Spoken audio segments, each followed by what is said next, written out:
আমাদের সঙ্গে এই মুহূর্তে রয়েছেন আমাদের প্রতিনিধি অনুপম। চলে যাব সরাসরি অনুপমের কাছে। অনুপম, এক তো হচ্ছে ছাড়পত্র নেই, ফিটনেস সার্টিফিকেট নেই, এমন একটি গাড়ি ধাক্কা মেরে একটা মানুষকে উড়িয়ে দিল, তার জন্য কি ব্যবস্থা নেওয়া হচ্ছে এখনো আমরা কেউ বুঝতে পারলাম না।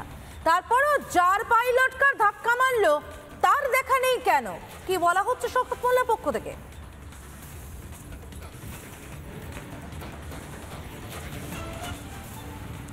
দেখো, কিছুক্ষণ আগে আমি ক্যানিং পূর্বের বিধায়ক শওকত মোল্লার সাথে কথা বলেছি। তিনি জানিয়েছেন যে মৃত ব্যক্তি তার পরিবারের লোকজন শওকত মোল্লার সাথে যোগাযোগ করেছিলেন, তিনি কথা বলেছেন, পরিবারের পাশে তিনি আছেন বলে তিনি জানিয়েছেন।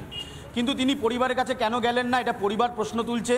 যে পরিবারের তরফে বলা হচ্ছে যে শওকত মোল্লা অন্তত একবার বাড়িতে এসে যোগাযোগ করতে পারতেন, তিনি যাননি। তিনি বলছেন তিনি বিভিন্ন কাজে রয়েছেন। অন্যদিকে যে সিসিটিভি ক্যামেরার ছবি আমরা দেখাচ্ছি সকাল থেকেই, যে ঘটনাস্থলে দুটো সিসিটিভি রয়েছে, সেই দুটো সিসিটিভির ছবি কি প্রকাশ্যে আসবে? শওকত মোল্লা তিনি দাবি করছেন যে গোটাটাই প্রশাসনের বিষয়, প্রশাসন সিদ্ধান্ত নেবে যে সিসিটিভি সামনে আসবে কি আসবে না। তবে আর্মির গাড়ির ধাক্কা না লাগলেও সেই সিসিটিভি কয়েক ঘন্টার মধ্যে কলকাতা পুলিশ প্রকাশ করলেও গতকাল শওকত মোল্লার কনভয়ে যে ধাক্কা লাগলো তাতে একজনের মৃত্যু হলো, সেই সিসিটিভি 24 ঘন্টা অতিক্রান্ত হয়ে গেছে, এখনও প্রকাশ হয়নি। শওকত মোল্লা বলছেন এটা প্রশাসনের বিষয়, এটা প্রশাসন বুঝবে, প্রশাসন তারা সিদ্ধান্ত নেবেন। অন্যদিকে আরও একটি বিষয়, সেটা হচ্ছে যে পরিবারকে যেমন পাশে রাখার কথা বলা হচ্ছে, তেমনই শওকত মোল্লা বলছেন যে ঘটনাটি ঘটেছে সেটা দুর্ভাগ্যজনক।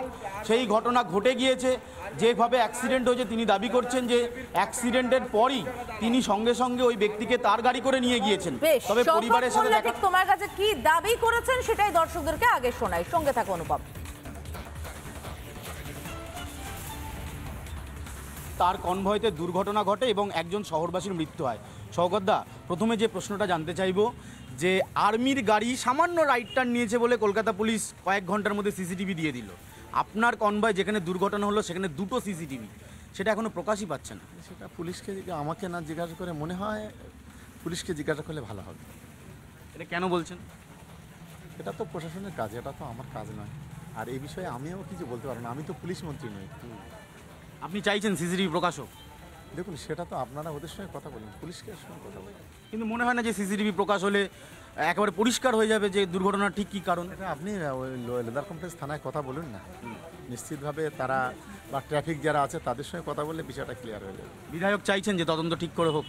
না না, 100বার। এখানে দেখুন, কোনো ঘটনা নয়, এটা রাস্তাতে যে ঘটনাটা ঘটেছে অত্যন্ত আমরা খুবই দুঃখিত এবং মর্মাহত।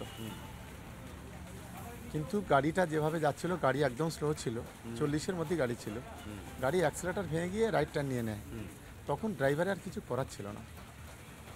এবং আমরা সঙ্গে সঙ্গে যিনি আহত হয়েছিলেন, যিনি মারা গেছেন, আমরা সঙ্গে সঙ্গে আমার নিজের গাড়িতে করে সঙ্গে সঙ্গে আমরা হসপিটালে পাঠাই। আমাদের দিক থেকে হাঁটান চলে আমরা চেষ্টা করেছি। আপনি অ্যাক্সিলেটার ভেঙে যাওয়ার কথা বলছেন, আমি বলছি আমরা গাড়ির তথ্য খুঁজে বার করেছি, তাতে দেখা যাচ্ছে 2009 সালের রেজিস্ট্রেশন, পলিউশন ফেল, গাড়ির ফিটনেস ফেল। আমি বলছি আপনাকে পুলিশ অন্তত জানাবে না যে আপনার কনভয় একটা এরকম বয়স উত্তীর্ণ ওভার হয়ে গেছে, এরকম একটা গাড়ি দিয়ে দিল? দেখুন, এটা আমাকে না জিজ্ঞাসা করে আমার মনে হয় পুলিশ প্রশাসনের কর্মকর্তা যারা আছে তাদেরকে মনে হয় জিজ্ঞাসা করলে ভালো হয়। আপনি পুলিশের কাছে কৈফিয়ত চাইবেন না যে আপনি একজন এমএলএ, দুর্ঘটনা তো আপনার সাথেও ঘটতে পারত, আপনি বিধানসভা যাচ্ছিলেন। আমাদের হায়ার অথরিটি আছে, নিশ্চিতভাবে তারা আলোচনা করবে, এটা দায়িত্বটা তাদের। আর একটা বিষয় জিজ্ঞেস করবো, পরিবার আমাদেরকে জানাচ্ছে 24 ঘন্টা হয়ে গেল, শওকত মোল্লা এত রাজনৈতিক কর্মসূচি করেন, একটা টেলিফোন করতে পারলেন না আপনি পরিবারকে যে আমার সহানুভূতি রয়েছে, আমি পাশে আছি, পরিবার আপনাদের চিন্তা করার কারণ নেই? আপনারা জনপ্রতিনিধি হয়ে যদি একটা টেলিফোন না করতে পারেন, এর থেকে দুর্ভাগ্যের আর কি হয়? দেখুন, ওদের পাশে ওদের আত্মীয় স্বজন যারা আছে তাদের 2-1জন আমাকে ফোন করেছিল, তাদের সঙ্গে কথা হয়েছে, আমরা আমাদের মানবিক দিক থেকে যতটুকু দাঁড়ানোর দরকার ওদের পাশে দাঁড়াবো। আপনি ক্যানিং পূর্ব থেকে ভাঙড়ে চলে এলেন, আর এখান থেকে আপনি বালিগঞ্জ যেতে পারছেন না? দেখুন, ওটার আপনাদের কাছে কিছু বলতেই পারছি না এখন। আরেকটা বিষয় অনেকগুলো প্রশ্ন রয়েছে রিপাবলিকে আমাদের, আমি একটা বলি আপনাদের, রিপাবলিকে কথা বলতে আমাদের ঘৃণা লাগে, আমি খুব খোলাখুলি বলছি। কেন বলছেন? কারণ এতটাই আপনারা বিজেপির হয়ে করেন, যেটা মানে তৃণমূল কংগ্রেস বা সঠিক খবরটা যেটা বাংলাতে হওয়ার কথা সেটা আপনারা করেন না। এই জন্য সত্যিকারে আমাদের মানে এই চ্যানেলগুলোতে কথা বলতে আমরা ভালোবাসি না। আচ্ছা, আপনি পরিবারের পাশে থাকবেন? 100বার। আমার মানবিক দিক থেকে আমি যতটা থাকার দরকার আমি থাকবো। যাবেন, বাড়িতে যাবেন? সেটা আমি সময় বলবে। আচ্ছা, দুর্ঘটনার খবর রিপাবলিক না দেখলে খুশি হতেন? না রিপাবলিকের কাজ হলো যে কোনো বিষয়কে মিথ্যাভাবে তুলে ধরা।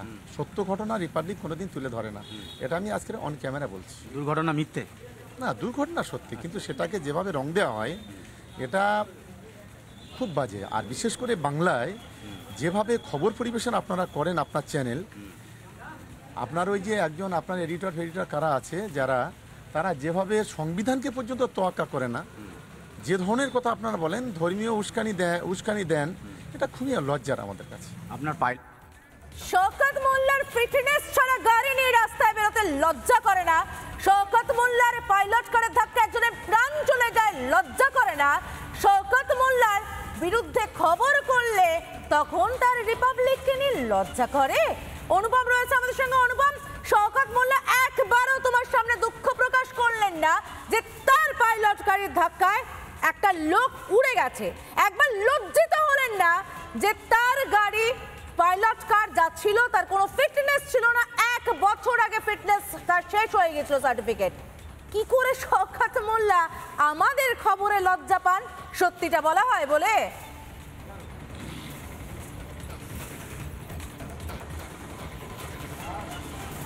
দেখো, নিঃসন্দেহে এই প্রশ্নটা আমি রেখেছিলাম যে দুর্ঘটনার খবর যদি রিপাবলিক না দেখাতো আপনি খুশি হতেন।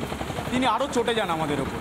এবং যে ঘটনাটি ঘটেছে গতকাল, তারপর থেকে এখনো পর্যন্ত শওকত মোল্লা তিনি এই পরিবারের পাশে গিয়ে দাঁড়াননি, অন্তত তার পরিবার এই দাবি করছে।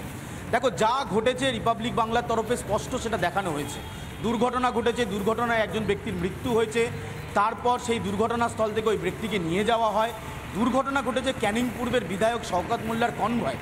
স্বাভাবিকভাবে দুটো প্রশ্ন উঠছে।